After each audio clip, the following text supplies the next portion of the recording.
board approve the Arizona Risk Retention Trust 2012-13 proposal that includes district property liability and casualty insurance. And so again, I would recommend approval of that. Do I have a motion? Thank you, Ms. Tram. A second? Second. Mr. Saka? Any discussion? Yeah, I had a question. I know that it had been a long time since we sent it out, since we sent the Risk Trust services out for an RFP, and we had a report last year. I think I brought this up last year, and we had a report that came back that said that Zurich wasn't really able to meet our needs, and I missed that memo came from an insurance company in Payson. And I'm just wondering this is one of my questions. We sort of sent it out to a small town insurance company, and I was wondering why that was. That was an insurance broker, but that was at the board agenda at the time that we did the action item last year. Then Mr. Stapley asked us to consider a bid process, and I asked our purchasing manager, Crystal Corpin, to do that. She went out and did the work, tried to find out all about this and do a bid process, and in a board memo, you got a Friday memo, a report from her saying that the process really is to hire a broker. A broker charges you a fee, which is usually a commission on the premium that you pay, and the brokers that she talked to said they would just be recommending the trust anyway, that it's the best value out there. So she asked the board for direction in that memo, and we didn't hear back from anybody asking us to do anything different. So we didn't proceed with hiring a broker to do that. Okay, but the broker was out of Payson, was there? No, this is a different broker. This is a local Phoenix broker. I don't remember the name at this point. It was a long time ago. The letter had said they were from Payson. No, that was a different one. That was the one at the board agenda stuff. There was a Phoenix broker that Crystal was referring to. So I'll get you a copy of that letter again, that memo from Crystal Casey. So we never did send it out for an RFP? We didn't. We learned that the process isn't RFP with insurance companies. You don't do RFPs. You hire a broker who then does the research and finds the best buy. But that broker is going to charge you a fee. And the broker that we talked to said, well, you're already in the best program for school districts, so you would be paying me a fee to help you find the trust. Okay, so I don't understand. I really have a hard time understanding this issue. The Arizona School Risk Retention Trust is owned by the school districts of the state of Arizona. It's a pool of school districts. It's a program that's set up to save school districts money and to protect school districts' interests. That's the whole reason the program exists in the first place. I'm on the board, a non-paid representative, the president of the board of trustees. It is a completely volunteer position, and it's required by state statute that the people that serve on the board on these pools, these government instrumentality pools, have to be either elected officials or employees of a public agency. That's why I serve. And also I've gained over the years a lot of institutional knowledge. As you I'm sure know at this point, serving on the school board, you know how much institutional knowledge there is that's gained over time from being involved. And why would you throw that away from years of experience and knowledge that I've gained for serving on the trust board and protecting the interests of Gilbert Public Schools and making sure we are getting the best buy in insurance? We had a claim last year, not this year, but last year, when the Highland High School's cafeteria flooded as a $1.5 million property loss. The trust took care of that, no questions asked, took care of it and had that school back up and running with that cafeteria going again. So I'm really, really struggling with I'm just trying to better understand. I mean, this is a fair amount of money that we're spending on the trust. It is. Every year. It's a half of 1% of the district's budget, and it is a fair amount of money. And I would invite you to come down to one of the trust board meetings. Come down with me. You can get to know everybody. Sure. Okay. All right. I think I'll do that. Thank Okay. Thank you, Bud. And so another question, when a law firm, so the trust has specific law firms that work with the trust. And I guess one of my concerns is where are the checks and balances once, so this public money is put, we're, as a district, we're putting the 1.5 million, 1.7 million, depending on the year, into the trust, and then there is no more accountability. Once it's in the trust, that money, there's no transparency, sunshine. That's not true at all. It's public documents. There's an audit done by the State Department of Insurance. There's an audit done by CPA firms every year. And the trust board's responsibility, there's 9 members of the board, all of them public agency employees, superintendents and business officials from school districts across the state. There is accountability. We monitor that as well as you can pull that up. So can a member of the public do a public records request on any paperwork done by the trust? Not on the claims itself, on the claims issues, but on any other documents you can, yeah. Okay, okay. So what kinds of when the trust engages in lobbying efforts, what kind of lobbying efforts? On insurance issues, protecting the interest of the trust and insurance and the pools and that type of thing. They're not lobbying for school districts, they're lobbying on insurance issues. You know the lobbyist for the trust. Trying to blank. Gretchen Jacobs. Yeah, Gretchen Jacobs. You know Gretchen. Right. From her special needs categories. So you've worked with her on that. Right. So the lobbying efforts of the trust are to design statutes that protect the trust and the trusts. So some of the lobbying efforts have been changed, the statutes that require some of the things you talked about, for example. You know, on negligence issues, on anything that's involved with insurance, statutes of limitations, all those things that would protect the public's interest in their school district and public dollars. So another question is, so with the checks and balances, so what prevents a law firm, like, so the trust pays for legal advice, for example, say to the school district, the district paid, or the trust paid for the legal advice to Congress Elementary School District.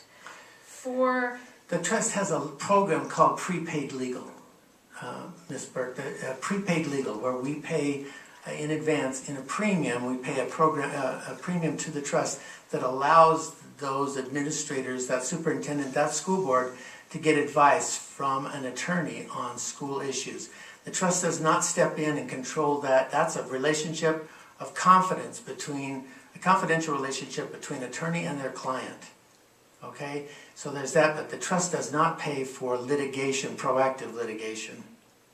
But they pay for the advice to proceed. The prepaid legal program will pay for advice for attorneys to advise a school district, a school board on any legal issues that they need to understand that are relevant to school districts. I guess my concern with that, and in that particular case, was that the district was advised using trust money to sue parents for making a public records request. You don't know that that's the case. You're making a leap of logic in that case. I've read the court documents in the case, and you don't know that that attorney was advising them to proceed with litigation on that issue. How do you know that? You weren't there to get the advice. That, I'm sure, was done in an executive session. Are you saying it wasn't? I don't know. I wasn't there. But the same law firm that met with them and gave them the advice, they came out of executive session and launched litigation for making public records requests to the parents. And I guess, so where I'm going with this is, so the trust pays for the law firm using a prepaid legal, and they can advise that we're gonna, that there's a good case, we should go forward. Where are the checks and balances to know that that's good legal advice, especially in that case? That case cost the school district a lot of money. They ended up having to pay the parents legal fees, the whole 9 yards. And so if the trust is paying these legal fees and then that same law firm is advising the district, they're essentially advising the district, yes, you have a case, we should take it, and we should get paid for it. You know, I don't know the facts of that case, Ms. Burke. I have not studied I'm that using case. that in I don't general. know, you know, I've heard in general that particular case in Congress School District, but I don't know the facts of that case. I haven't had any discussion regarding that. And I guess what I'm saying is if we had if there were, and there's two factors here. One, there's the competitive nature of insurance. It's possible that we could save money. We don't know. We haven't sent it out for brokerage since There's not 1980. a commercial interest, there's not a commercial insurance carrier that's even in the market in the state for school districts because they can't compete. With the trust. Yes. But they used to be able to. Yes, but the reason the trust was created was in the middle 80s. They got so greedy, and it was a hard insurance market, and they were asking for so much money from the public agencies that the state legislature set up this opportunity for school districts to pool and create their own program so they were no longer dependent on these commercial insurance companies. With some of the lobbying efforts of the school districts at that time. Yes, I'm sure that's true. And what I'm saying is since that time now, since 1980 something, the trust has increased the cost. And what I'm saying is it possible to go out of the state, do some sort of, because since 1980 something, the insurance industry may have changed in terms of the willingness. As you pointed out, the insurance company is a very competitive market. If they felt like they could do something in Arizona that was better than what the trust was doing, they would be here doing it. It's very competitive. They would be here. They'd be knocking on our door if they felt like they could provide a better service. You don't think they would at the type of premium we're talking about? Absolutely they would. If the board wants me to go out and try to get a broker and do it, we didn't get direction to do that. We asked you for that direction. No one, even you, responded to that. Stacey. Well, I'm concerned that the broker that we asked was the broker from Payson. That's not the case. In the board memo, that was... The memo from Crystal Corpin was Right. Payson. It was a Payson broker. It was a Payson broker. Absolutely. I just looked at it this week. Is that right? Well, I don't remember exactly what it was. I talked myself to a Phoenix broker. Stacy, do you want him to get back with you and clarify that? I'll go ahead and just, okay, well, I'll move on to my next question, and then maybe we'll just talk about it between now and next year. So my last question is for the next item, the 7 point. I think we need to approve this. So, yeah. Okay. So we move on to, So wait, now where's the school construction? Where's at S-chip in this? We're at 7.05 and we're going to vote. Right, is 7 point, is S-chip included in 05 or 06? There's no action for a skip. Okay. For skip. There is no action for that. We're not actively involved in skip. It's under the alliance, right? No, it's a separate entity. And we don't contract with skip. No, we don't. Is it a free service as a result of? This is not an We're agenda. gonna, you know what, Stacy, let's vote on 7.05, then we'll move.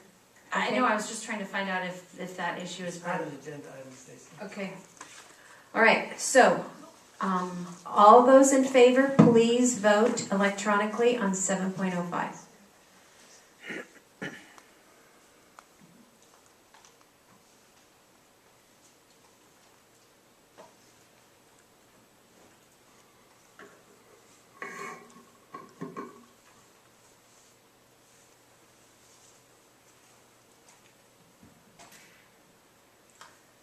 The motion passes 4-1.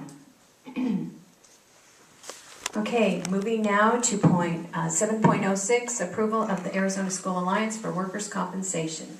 Dr. Allison.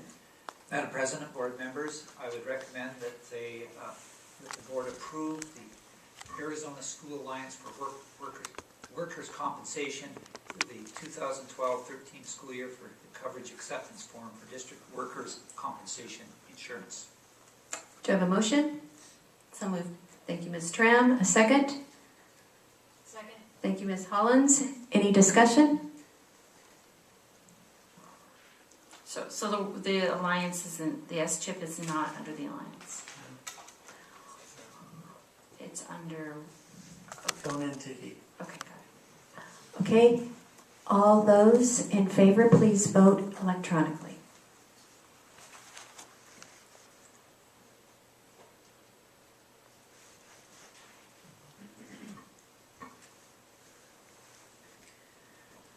Moving to item 8.02, approval of the proposed 2012-2000 budget. Dr. Allison. Madam President, did we indicate the vote? Yes. Oh, Did. Madam- That one. Dr. Allison, go ahead. Madam President, board members, before I ask Clyde and Teddy to comment specifically on the proposed budget, I want to announce one specific item that is included in this budget. And I have told the board before that it's the goal of the district, as well as part of the strategic plan, which you're going to hear a little later, is to retain our quality employees. And this is to make sure that we maintain the quality of education for our students. This, of course, and when we say maintain our quality employees, this, of course, includes our teachers as well as other Gilbert Public School employees. This year, there were a few quality employees who did go to neighboring school districts for more compensation.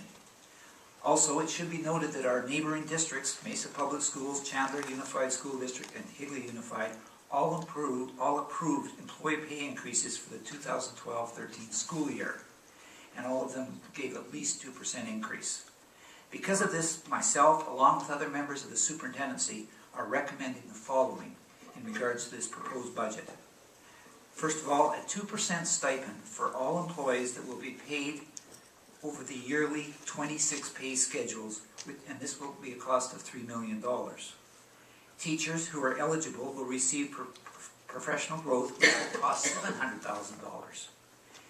And then because of the increased revenue generated from the state sales tax, and this is from the 301 funding that was on the ballot back in 2000, this would be, because of the increase of the state sales tax for performance pay, the teacher stipend under the pay for the performance plan will increase from $1,832 to $2,457, which is an increase of $625 per teacher. We know we have enough funding to pay for this increase in the 2012-13 school year. However, this is not a for sure thing for the 2013-14 school year.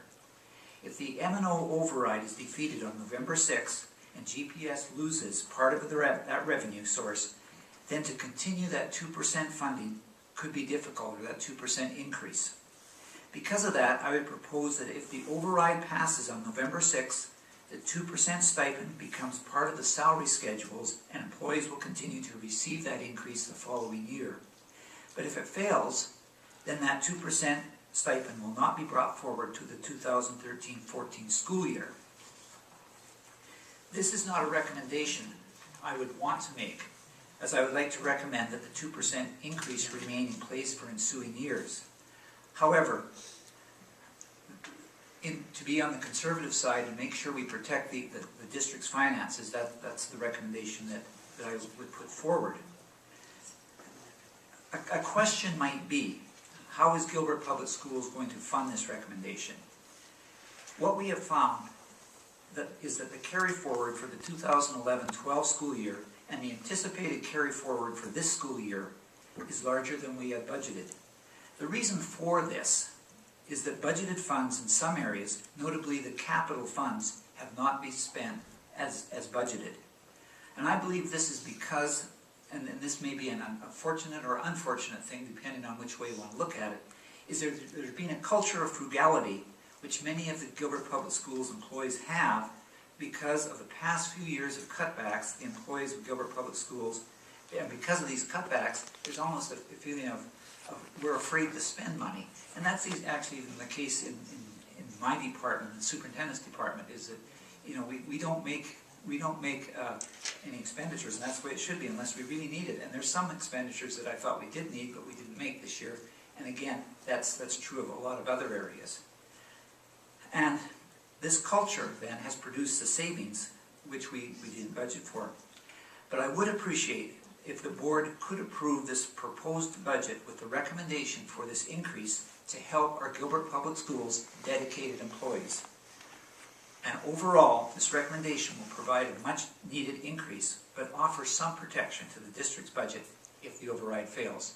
So I hopefully have provided two things in this budget, and that's an increase for our dedicated staff, and then also a protection if we find ourselves in financial problems next year because of the override failure. With that, Madam President, I would like to pass it on to Mr. Dangerfield and Mr. Dumlo for a presentation on the proposed budget. Thank you. Mr. Dangerfield? Thank you. So you have before you the proposed budget for the fiscal year 2012-13.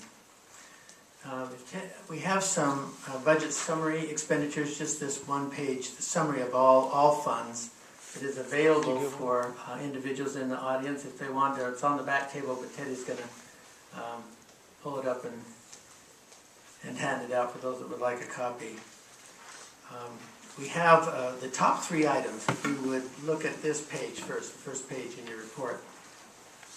The top three items are all formula driven. They're based on the number of students in the school district and the dollar amount that the legislature establishes per student to determine these. That's why there's that line item there that's called budget subject to limits of $208,168,991. And then with all the other funds that are involved, you can see the list of things like the Classroom Site Fund, which is Prop 301, Instructional Improvement, which is our share of the casino gambling proceeds, your federal grants, state grants. The Food Service Fund is just a pass-through fund for feeding the students of the school district. Auxiliary operations is the fees that are charged to students for taking classes like the clay class in the art department or the gate receipts at a football game, and those pay for those particular expenses that are related to that. Gifts and donations is a dollar figure that is tied to what we generally receive from, this is district-wide donations. Most of the donations actually go into schools, or cash donations into schools. We also receive donations of property, but those are not listed here. Those donations you receive and are recognized about quarterly in the school board meeting. But the Gifts and Donations Fund is where that money goes, and then each school has their share for what donations have been made to their school. The district also receives some general donations. And then that budget then is based on the revenue that comes in. I don't know if there are other particular issues that you want to look at, except for perhaps the debt service fund down there. It's the fourth one from the bottom. That is the payment that is made each year on school improvement bonds to pay off our debt. It's premium and principal payment for this year. The district will be out of debt and pay off all bonds by 2021. We will, if we don't sell any more bonds, we will be completely debt-free in another 9 years. Student activity funds is the fundraising that student clubs do, and that's their money. We just hold it in a fiduciary role. They decide, the students decide with their club sponsor how that money gets spent. But the district does not spend it, it's the students that do. And I don't know if there's any other particular one. I do want to make a point, if I could. We're quite proud of the fact that for this fiscal year, Teddy has worked out the numbers, and we are reflecting a 61% classroom expenditure for the district for this fiscal year that ends on June 30th. And for this next year, it's at 62%. So we're... This is the proposed budget that yes, you're showing us right the now. proposed budget Yes. will be at 60. We Yes. Estimate and project 62% classroom expenditure for the proposed budget. Now, most of this is accounted for in the increase in sales tax revenue that is Prop 301. That's most of it. Also, for next year, a big piece is the move on when reading, that amount that the governor had set aside in the budget for the early childhood programs. So between those things, we're seeing a nice push back towards classroom expenditures.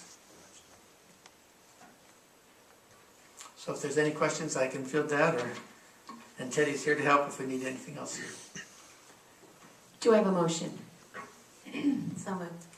Thank you. Ms. Tram, do I have a second? Second. Ms. Hollins, any discussion?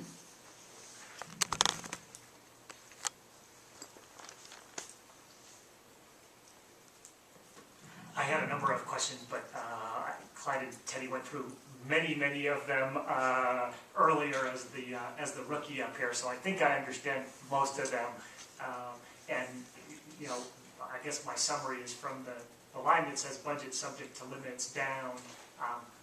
I would describe most of those as pass-through kind of funding, right? We have a certain amount that comes in and it's regulated in how it goes out, and the district holds it. So I appreciate the help in understanding many of those different categories. So thank you. Thank you, Blake.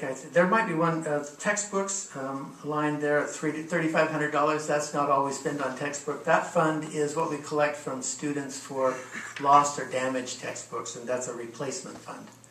So that's not the textbook budget. That's in the regular budget forms, and it's $1 million is the budget that's set aside for textbooks, plus $200,000 for workbooks and disposable, not disposable, consumables, that's the word, sorry.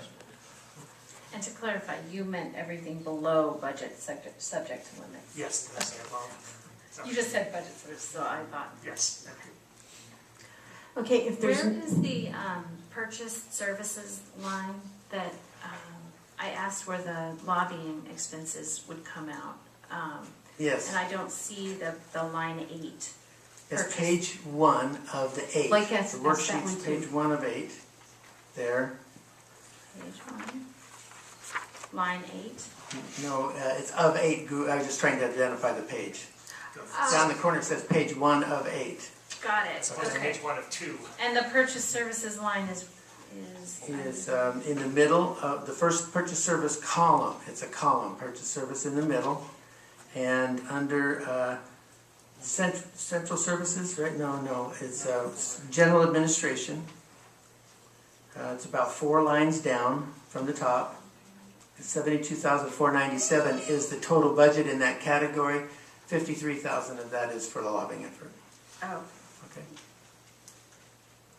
Do we have any more questions for Mr. Dangerfield? There were a number of questions, and I asked and got answered, but if you could just point out where the cost of the Springboard curricula next year shows up in the budget? Yes. It is.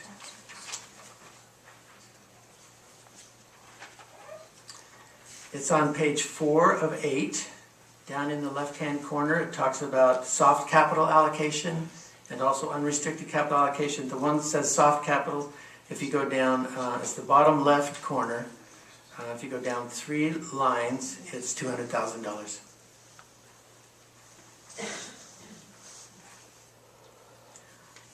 Okay, Sorry, one other question.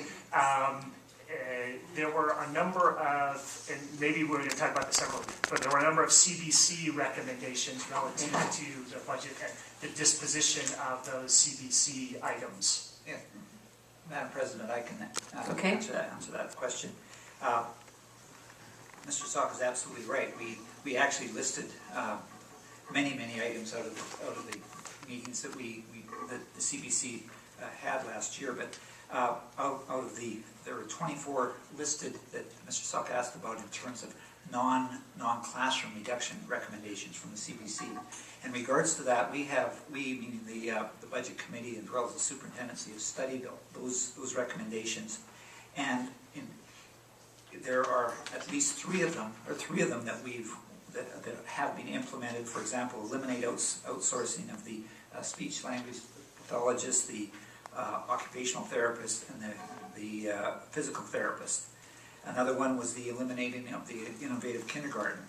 I'm sorry, that was 2 of them, but also there are 3 that we are continuing to do in terms of the suggestions from the CBC, which was adjust bus schedules to reduce repetitive routes, and we've asked our Jay Morris, our Director of Transportation, to look into this and do this as much as he can. We have we have an electronic bus scheduling program that is working very well. And again, he's working on this for next year to enhance that program.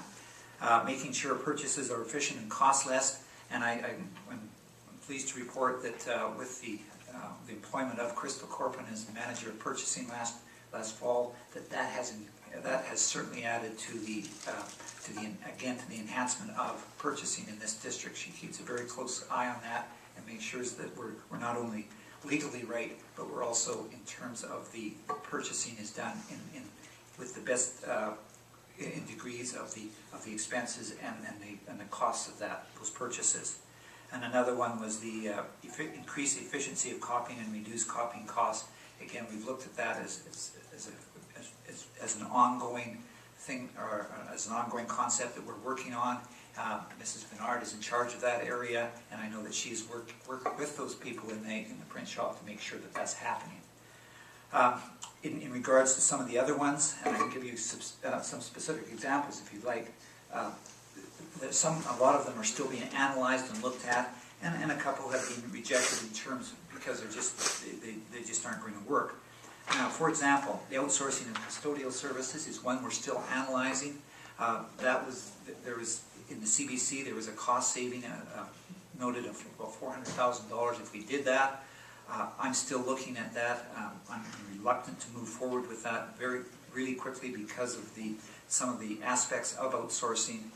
The outsourcing contracts that we receive are really from the start of the school year with the student school year to the end of the student school year, but it says nothing about our summer use. And there's a number of our schools are used in summer use, and so far we haven't been able to get a cost for that.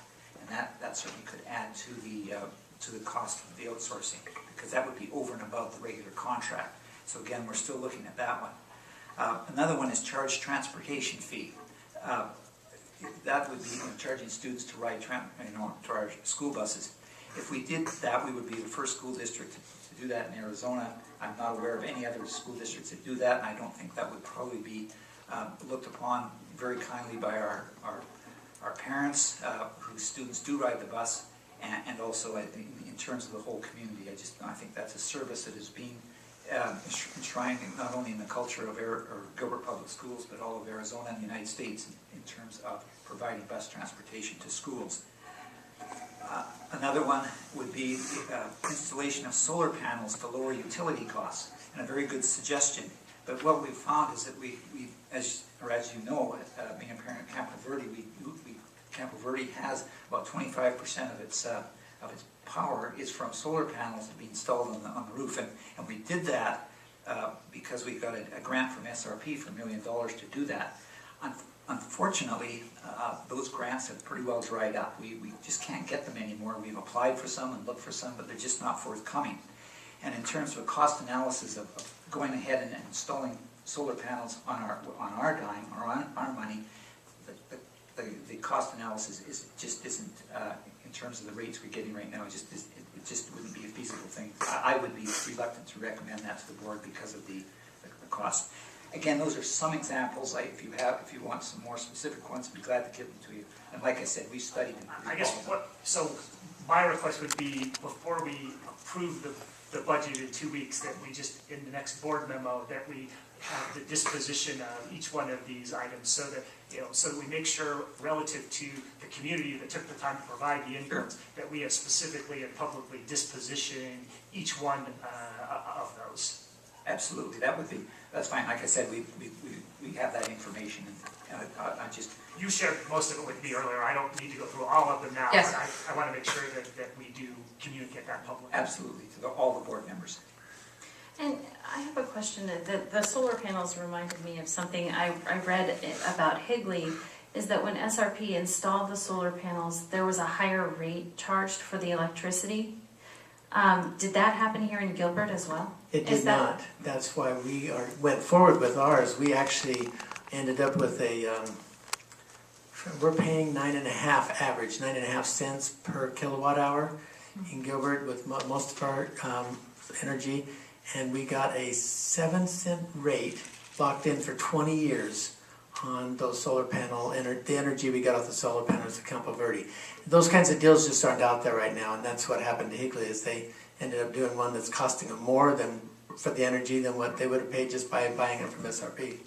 Right, I saw that. I noticed on the budget, and the great recommendations, Blake, I concur with wanting to see the disposition of the CVC, that's great. I noticed that we have had an increase in classroom spending. When I do the calculations, though, from those numbers, it looks like the increase in classroom spending on this budget is not necessarily due to the district's efforts, but rather the increase in sales tax from Prop 301, as well as the move on when reading payments from the legislature. That's So what it- I just said, yeah. Yeah, so when I look at those numbers, it doesn't look like we as a district are increasing our efforts toward increasing classroom instruction expenditures. Well, we're certainly not increasing any admin costs, so it's, I'm grateful that, and as I explained to you before, when you were asking why it was going down, I said it was Prop 301 was the main impact, and was the main impact on why classroom was going down on all school districts, classroom expenditure. I mean, that was directly teacher salaries, and so as that revenue went down, it was going to impact classroom expenditure. Sure, But as it's I going mean, up, it's doing the opposite thing. And I guess one of my concerns is when Prop 301 was passed, the idea was the districts would maintain their efforts. And when I look at our pre-Prop 301 and our current, there's the maintenance of effort isn't there. Yet I do understand the fluctuations that you're talking about, but Okay. when you compare dollar to dollar, the maintenance of effort did not. Well, what I will tell you is that even as Prop 301 was going down, all right, a third of that, there's 3 buckets in Prop 301, Fund 11, 12, and 13, and 11 was base salary increases for Prop 301. As that revenue went down, we didn't have the money for base salaries any longer. We had to make up that gap with our M&O budget. So the commitment was there from the district. No teacher's base salary went down, but their Prop 301 money went away. We've had to fund it through M&O. Right, So and that's a that's commitment. supplanting. No, that's not supplanting. It's when you go the other way and use Prop 301 to fill back into that base salary. But in fact, because of the recession, that's going to happen automatically. With the recession going away as it ends, and you get more 301 money, you have to channel a certain percentage of that into base salary. That's a requirement of the law. So that's automatically going to make it look like you're supplanting, but that's what the law requires you do with the money. And the Auditor General in the state have already said we're not going to be looking at supplanting formulas right now until we're past that stage. Right, I guess my thing is it looks lower than the pre-Prop 301 efforts, and that was concerning to me in a dollar for dollar amount. And Well, certainly I would agree that when the recession hit and we had to cut back so much money, as I've discussed with this group before, it was $21 million in budget capacity and $30 million worth of cuts that we actually looked at. So we did increase class size at that time. That's the other impact on classroom spending is class size. Okay. When I look at the budget for the utilities, it looks like compared to last year, we're budgeting $1 million. In looking at last year's budget to this year's budget, it looks like we're budgeting $1 million more. Or no, we're budgeting 200,000 more. I'm sorry, but according to the energy savings that we should have had from the Climatech contract, we should have saved on the proposals that we got back from Climatech. It was expected that this year we should be saving approximately $250,000. That's correct. That's correct. And the payment for Climatech that would come out of the debt service. So the two of those, we should have had a net savings of $200,000, and it looks like we're actually budgeting a slight bit more for utilities. Stacey, a budget is just a plan. Okay, the AFR will really tell you what the savings is. That's the actual expenditures. So a budget is just a plan. Teddy put in a number. I don't know. Teddy, do you want to respond to that? Yeah. Yeah, what you have before you with the proposed budget is really the vehicle by which those budget limits are set. So the operational budget that Dr. Allison has already reviewed with the board, that is our actual operating expenditure budget. And what we have before us are just the statutory procedures for us to set budget limits. And there's no commitment for the district to go beyond the operation budget that Dr. Allison's planned to go to the limit of the proposed budget limits. The savings is there on the energy, and you'll see it in the AFR and your financial report. Okay. Okay, Ms. Burke, do you have any more questions? When we talked a little bit before the meeting, you said you were going to explain a little bit about the tax Yes, increase. thank you. I was realized I had left that out. Okay. We do have, the good news is the increase in classroom expenditures. There is some regretful news, and that is that we are expecting, our estimate from here on this is that we're expecting a tax increase going for this next fiscal year. There's 3 reasons for this.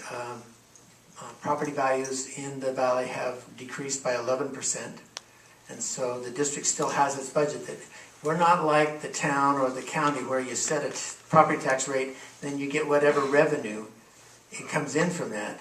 It's exactly the opposite. The state legislature tells us how much we get in our state approved funds, and then the tax rate is set to raise that money.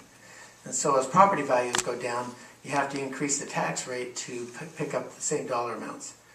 Then also the delinquency rate in the county has significantly increased.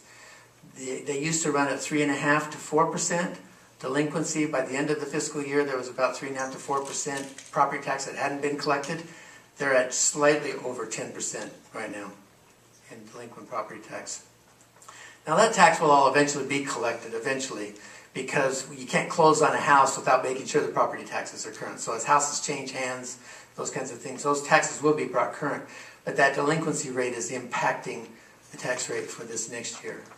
Then the final thing is, the state actually gave us their state revenue share to us, the equalization funds. They paid to us at the end of this last year the money that we were supposed to get, but without the capital they sent, without the deductions. They sent it as if the state deductions or the state reductions that the legislature had created hadn't occurred. They didn't take that out of the money they sent us. So that extra money was sitting in our account at the treasurer's office when the tax rate was calculated, which reduced our taxes for this year that we're in currently. But now they took that money back out of our fund after the year started and after the taxes had been set.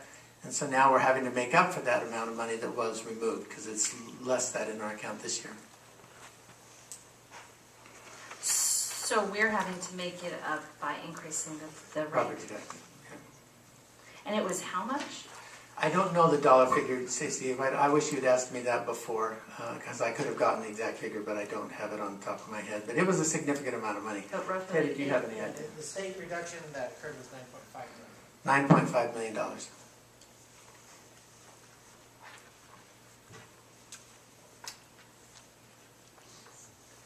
Okay, any other questions? I only had one more. That was regarding the recommendation at the beginning on the salary schedule versus stipend.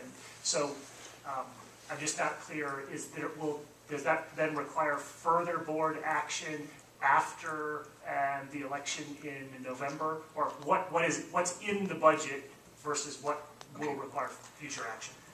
What it will require, if the proposed budget and then the budget is approved on July 3rd, then that will allow for the proposal, in other words, to go ahead, where each employee will receive a 2% increase, and for that school year, and it'll be paid to them over the 26 pays that they normally get. If the budget, and it's a stipend, it won't be put on the grid, but if the override succeeds after November 6th, then I would ask the board to keep that stipend would then go onto the grid for the following year. So that would be the future board action. That would be the action.